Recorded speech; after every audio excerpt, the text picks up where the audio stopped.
Hey guys, Steven here, Fanatic Perspective. Here with John Tran as always. What's up, guys? Hook 'em. Horns always up, guys. I know it's been a tough last few days coming off the Big 12 championship, loss to the Oklahoma Sooners. And we just want to recap everything. We want to go through, kind of analyze the good, the bad, the ugly, if you will. But we're going to kind of go about it in a more conversational, lighter approach to everything. There's a lot for us to unpack from this game. A lot of great commentary going on the channel. Many of you asking different questions and whatnot. Many of you sharing your thoughts. And first off, we just want to say thank you. All the support. Absolutely. All the love. Everybody that reached out, during the game. It was, absolutely incredible. And we're very, very thankful for all of you guys supporting us and growing with us throughout this season. Absolutely. I actually want to go into some shout outs because we met a lot of you guys in Arlington. Alex Boas, up from Louisiana. It was great connecting with you, man. And, hopefully you made it back to Shreveport safely. I think I saw on IG you were posting some stuff. Got to take a picture with Vince Young, I saw. So really cool getting to meet you in person. Mark from San Antonio, appreciate you commenting. And sharing your insight on the channel and getting to meet you in person. Rob and his girlfriend Taylor, we met them on the walk back before we saw Ezekiel Elliott walking down the street. Yeah, the walk of shame. And then we also met Jake, who's in grad school at UT, and his girlfriend Taylor. So if you guys are listening on the road, hook 'em. Really appreciate you guys' support all season long. Now, John, we wrestled with this one, back and forth, our thoughts on this game and whatnot. Where, just you thinking about it, having some days to kind of step back and decompress. What could we have done better to try to win this football game? Honestly, to tell you the truth, after rewatching the game again, it's not that terrible of a loss. I mean, we lost to a 4-time champion. This is our first time there, and let's be honest, 10 years. I'm not going to count the playing. No, that doesn't count. Big 12 Yeah, so since 2009. Yeah, but it's been 10 years. These kids, most of these kids were 11 years old at the oldest. If you think about it, maybe some were 12. They weren't even teenagers when we played in our last actual Big 12 championship game. So these kids went from not winning many games to playing in the Big 12 championship against a team that's been there, done that. And we were right there. I mean, the score may show that it's a little bit. It doesn't reflect how close we were. We didn't execute the way that a championship team does. And the one thing that we can take from this is maybe in the future, this could be the turning point that, hey, we can learn from this game. I honestly think that we can learn even between now and the bowl game, which we'll get to later. Sure. I agree, man. I think when you face an opponent like this, one of the things you saw with Oklahoma, and Oklahoma had a lot they were playing for. I think we did a good job of illustrating that in our preview and in our prep. They held their composure in several key moments of the game, and there were several key moments of the game where we did not. I thought we came out and we were very energized and had a great physical punch to start the game. But one of the things that champions do is they adjust and they weather the storm. And I thought Oklahoma did a good job after we got up basically 14-6, I think midway through the second quarter, just holding us at bay. And they decided they and you got to give credit to their defense, their much maligned Oklahoma defense, who everybody was talking about how poorly they've played. They might give up 60 and all this type of stuff. They took away our run. And I want to start there. They took away this run game. And part of that, I'm not trying to make excuses, but Sam Ehlinger's health and them trying to protect the shoulder, to me, the best play we've blocked all year is quarterback power.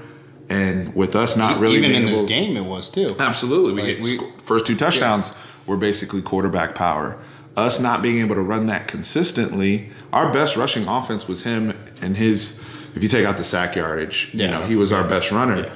But in terms of our running backs, our inside zone, our outside zone, the little counter play we run, Oklahoma not only shut all of that down, I thought at the point of attack, their defensive line, and this was the adjustment they made from the first time we played, their defensive line won at the point of attack, the line of scrimmage.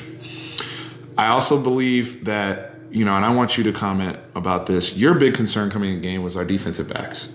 And there was a lot of controversy at the very beginning of the game. All the penalties that we were getting. It seemed like we were holding a lot. There were some face mask issues with Chris Boyd. Just chime in on how you thought the defensive backs played, even considering the Caden Stearns injury at the end of the first half. I think overall they actually played a pretty good game. I mean, this is a team that averages almost 51 points a game, and we held their offense, honestly, to, 37 points? 39. No, I'm talking about because they the safety. Yeah, so 37 points. They held this team to 37 points. Correct. Yes, a big component of their offense went out in the fourth quarter. But I still think that I think it was by design. Everyone was complaining that we're not getting pressure on Kyler. We're not getting pressure on Kyler. But I think Kyler didn't have as many rushing yards as he had against us previously. Sure. It was by design that we tried to keep him in the pocket and keep the wide receivers in front of us. And that's where a lot of our holding penalties and our pass. We elected to play coverage a lot. That's for exactly sure. what we did. We elected to play coverage. I thought at times it worked to our advantage. I thought Devontae Davis played a hell of a game. Yep. And I'll be frank with you, I thought he had a better season than Chris Boyd this year. I'm just going on record and say that right now. I know he didn't have the matchups that Chris Boyd had, but in terms of the penalties and getting picked on, and I can also honestly see the respect that he started to get on his side of the field. Some of the plays, he made back-to-back plays, a big hit on the sideline, the play of running through, finishing the play on the deep ball. I think that was Hollywood Brown that he was following in coverage. But he just did an outstanding job of turning and running all day. Chris Boyd did struggle on the other end. He made plays. It was the perfect game that embodied everything good and bad about Chris Boyd. I tip my hat because the kid fought. Yeah. I know he had the horse collar and the face mask. And you said this in the game. You said if he gets put on an NFL roster that can fine-tune his technique, he's going to be a great player in the NFL because it's not like he's gotten burnt completely. He's there. He's played a little bit out of position. He's there on these plays, and something happens to him. I think some of it is his eyes, but also, it's just weird. Something happens to him where he just can't make the play on the ball without either committing a penalty or just outright missing the football altogether. And I think that's something where if he, like you said, if he could just get coached up on those things and get that out of his game, because he does have the mentality of a corner. And, now granted, did you see the actual face mask on the play we got the interception? I didn't. I didn't. Not at all. I haven't been able to see a replay of that either. And on the rewind, they didn't show it. On the rewind, they didn't show. Yeah. So the tape I watched, they didn't show the penalty either. So you guys feel free to comment on that. Or provide the video in the comments. Yeah, provide a link to if you have, because it is one of those phantom calls. And look, let's jump into the officiating because we have to address it. Many people are talking about it. To me, it's the cost of doing business when you play in the Big 12. Unfortunately, our crews suck. It just is sad what it to is. say that was our highest rated. It was. They always take the highest rated group for the championship. For the championship. Yeah, they suck at their job. It's clear to me. It's both ways too, because on that face mask play where the interception, they called it on the field. They said before the pass, face mask, and then they walked away. Then came back and said the play's under review for possible interception. Which you and I looked at each other like, what are they talking about? What's the point of the review if you call the penalty? Like you called it on the field. Right. It doesn't matter. The penalty negates anything before that. It was. Which was a special case for us. And it's not even like something that would have benefited Texas. It's just seeing the incompetence. Seeing the incompetence, like youth football refs. No, they were.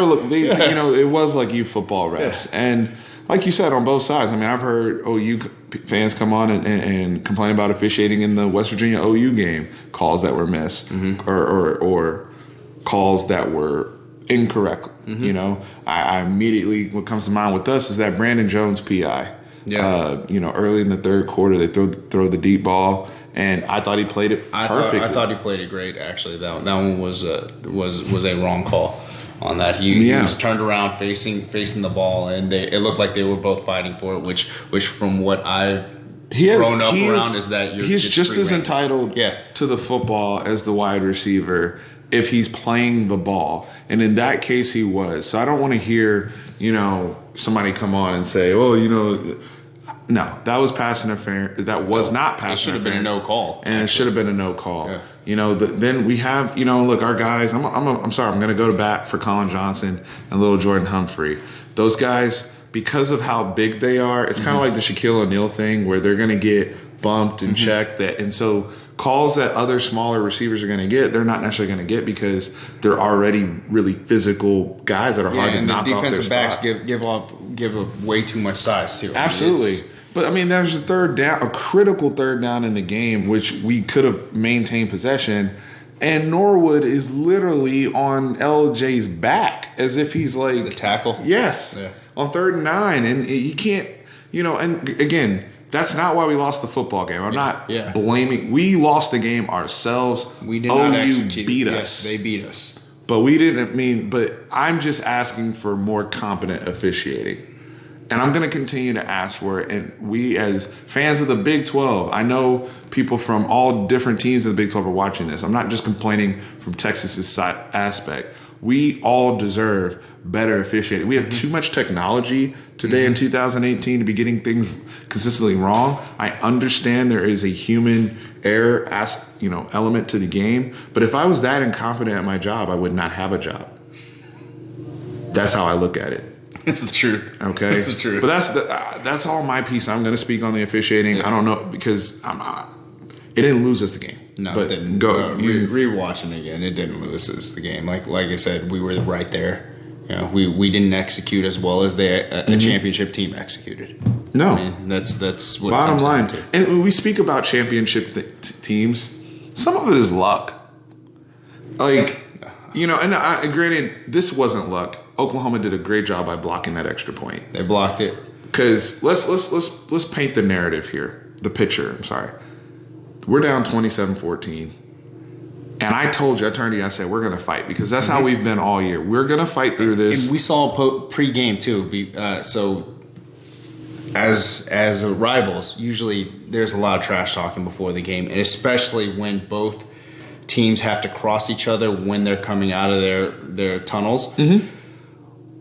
From both sides, nothing. Just blank stitch. Locked in. Yeah, they both were locked sides. In. And it was very impressive to both of us that there wasn't any jawing going on at all. I didn't see much jawing with the fans. I mean, people were doing the typical, you sucks and horns down. But that's just the normal stuff that you would expect in this type of game. But to be honest with you, I didn't see I felt like there was a nervous energy, a nervous excitement amongst UT fans. And I felt that nervous energy amongst OU fans because they knew what was on the line. And I think there was, in a weird way, a mutual respect. I really do. And you saw that on the field, and I felt that energy in the stadium. With that being said, 27-14, we're down. We have to get back into the football game. We manufacture the second score on the little out route where we get little Jordan Humphrey isolated on Caleb Kelly. He beats him. We score a touchdown. Woohoo. It's 27 all. We're getting ready to take the lead. And it's just, yes, we're only going up 1, but it's the momentum. In a game like that, and some people say they don't believe in momentum. I think that's horse crap. I totally believe in momentum. You should have felt, you were there, obviously you're sitting next to me. Those of you who were there, when they missed that. Sucked out, say that again. The wind was sucked out of our fan base. When they missed that extra point. Because we even looked to each other. We were sitting with a mutual friend who's an A&M fan, and he even looked at it. He goes, that's going to come back to haunt you. And we both said, we knew. and here's where the luck aspect comes into play. Yeah. On the subsequent drive, Seibert, the OU kicker, hits the crossbar, and his ball goes in.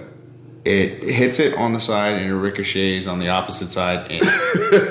And I mean, and those are the plays. It's just a game of inches, you know, and it seems small, but just these things, you know, if we want it, and I told you, if we want to win the Big 12, we got to get OU off the field. Even after, and we're getting ready to talk about Ruffin McNeil and one of the things he did to win this game.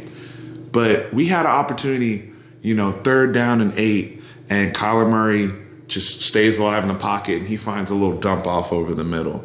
And look, we were doing a great job on 1st, 2nd down. I want to give a shout out to Gary Johnson and Anthony Wheeler. I thought they both did a great job at linebacker today. They didn't allow any big runs to the OU backs. They really kept the OU run game in check. And look, both teams being as familiar as they were with each other, they played 8 quarters of football against each other. Both of them, you know, it's like, yo, I know when you're running your inside zone. Boom, clamp that. And it was going to come down to something that the other person hadn't seen. And when did that happen? When we forced the fumble at the 3-yard line, and they decided on coming with a corner blitz on Colin Johnson, who had burnt them all day, which was absolutely. And explain what you mean by that. They dropped. I've been watching OU ever since we beat them in the Red River rivalry, and I have not seen them off of the number 1 receiver, take the number 1 corner off the number 1 receiver for the blitz. They did that time, and he was not even looking towards. He comes in naked, and not only that, he didn't even fake that. He didn't even anticipate it. He waited till the ball was snapped to actually come in for the blitz too. So he didn't show up because Colin Johnson's very good at calling it out. If identifying if it and they didn't do that, and it was the play of the game. It was the play of the game. That safety, absolutely, without a doubt, was play of the game. We have the ball. We finally forced. I said all day, we got to get a turnover. We got to get a turnover. And another reason why we lost this game, we didn't turn over Kyler Murray. And I thought that was disappointing. With that being said, we're saying, hey, we got to get a turnover. We got to get a turnover. We finally get the fumble. Again, Gary Johnson hustling, 40-yard sprint. That's the fight of this team. And that's why I said in our recap video or our reaction video how proud I was of the fight. That was a perfect example of that. Forces the fumble. We have an opportunity to go and take the lead. And instead, they sack us in our own end zone off a beautiful blitz call by Ruffin McNeil. And we both looked at each other and we were like, that was a perfect blitz. Yeah. I can't whine at anything. They got us. Yeah. Absolutely. I mean, we were running. We did the play action fake, and that dude just had even more time. And somebody had commented. I don't like that. I don't like that play action. Fake. I didn't like the play action, but that's why it's a good play call though. Because if we were throwing something quick or whatever, then they just wasted a guy.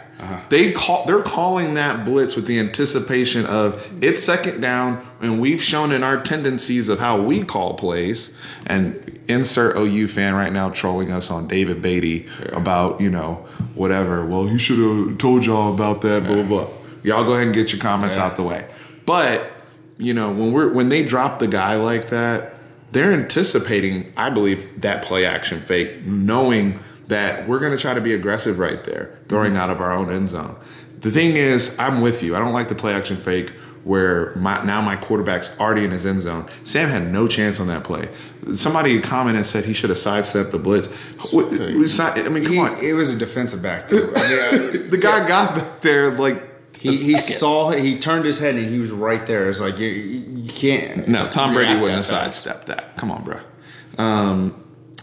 Look, the other thing that I have not heard a lot of people talk about. And on this channel, y'all know we cover all 3 tiers of the game. Our punt game was atrocious. And I think it really hurt us in the game. We weren't able to ever really back up OU.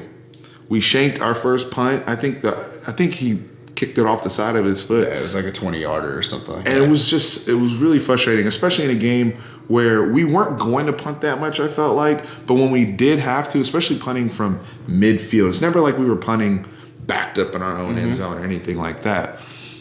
We just weren't able to play field position. And it's crazy because we're a year removed from a punter winning MVP.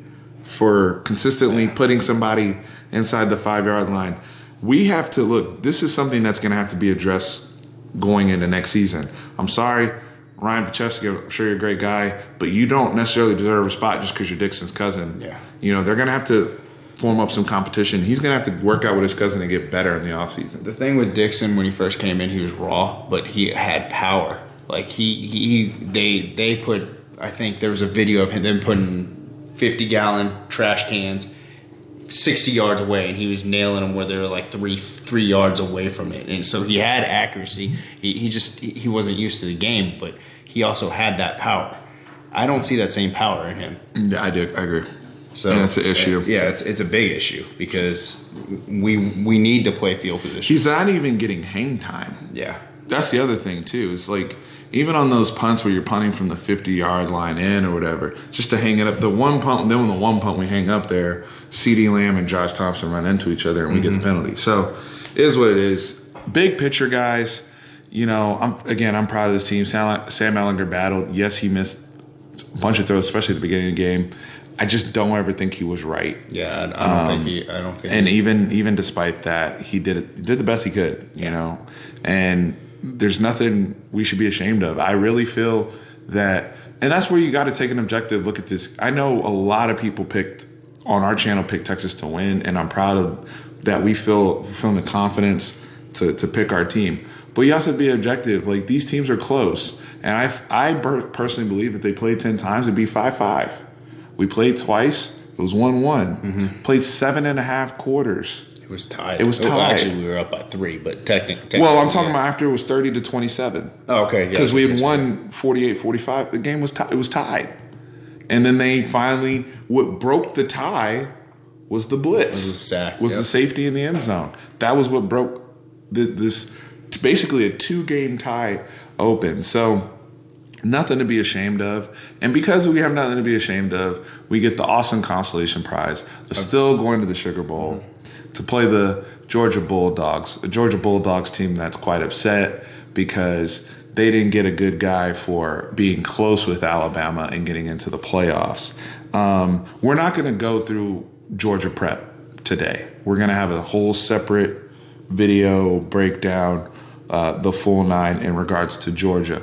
But I want to get your initial impressions. Just you hear Georgia, Texas, Sugar Bowl, what comes to mind for you? Well, both of them are coming off of pretty bad losses, to tell you the truth. I know. When you say pretty bad losses, not that they got blown out. No. It's just like they both lost championships, and Georgia lost. Georgia lost a shot at the playoffs. What I'm looking for is how well Tom Herman preps. I think the Georgia coach. There was a story that the Georgia coach reached out to Tom Herman to help, I guess, innovate his defense on how they prepped for him when he was in Ohio State. Yeah, because Kirby Smart was the defensive coordinator. Yeah, he reached out to him on that, and I want to see if Tom Herman could do that again against him. Why couldn't he? For sure. Yeah. And look, last year this is the Georgia team that gave up a lot. Granted, it was elite OU defense or offense, but. When this is a better offense, though. Yeah. The OU team. Statistically, this OU team has a better offense than last year's OU team. Yeah, and we held that team to 37 points if we were talking about defense. Mm-hmm. So, depending on how well we prep for them, I know no one's going to give us a shot in the media. No one will. Right, but. It's the SEC bias. And this reminds me a lot of last year. We had a really bad loss at the end of the year against Texas Tech. Mm-hmm. We came back and played an SEC team in Missouri. The best offensive team in the SEC that was averaging 43 points, and we held them to 17 points. So, and we were without a lot of our key defensive players. Agreed. So I think Tom Herman can definitely prep very well for this team. And I'm very impressed by what Sam said after the thing and taking the blame, doing the whole Tebow thing. But he really looked like he was affected, and he really looked like he's focused on the next game. And that's what leadership is, and I expect him to be one of our captains, team leaders, all that, going into basically starting now, right? And he's already assumed that mantle, but more in an official team spokesman capacity. I think this is a great just test for us. Like an opportunity, too. Opportunity to win 10 games, opportunity to beat a team that a lot of people say is one of the top 4 in the nation. Depending on how you look at it, right? And we have an opportunity to go in and prove something to ourselves. We have an opportunity to go in and get the seniors off on a great note. Tom Herman building up a team also with Georgia who you're now going neck and neck in recruiting. Because we finished the number 3 class. They had the number 1 class. These are some of these kids, not a whole lot of them because we're recruiting from different regions and whatnot. But some of these like national, 5-star players, this is a big spotlight game. Yes. You have people like Paul Feinbaum, whatever, whatever SEC people call him. But Paul Feinbaum gets on there saying, Georgia would have easily dispatched of Texas as he's trying to discredit. Well, we get to see that. We get to see it. But, you have these people trying to discredit OU. And OU, in my opinion, certainly deserve to make the playoffs. I think, They had 1 loss by 3 points. They had 1 loss by 3 points. They avenged the loss. I don't understand how you guys are going to bat for a 2-loss Georgia team that got lost blown out to LSU, got blown out by 20 points. And you lose a game against Alabama where let's actually talk about that. They lose to Alabama where Alabama was down 14 points with the backup quarterback. Same situation as last year. Same situation as last year. You let them off the hook. You do the fake punt thing on 4th and 11. All sorts of foolishness. Not to mention Alabama. People want to say they're a juggernaut. They haven't been the same team. They haven't looked like that juggernaut, unbeatable team really since LSU.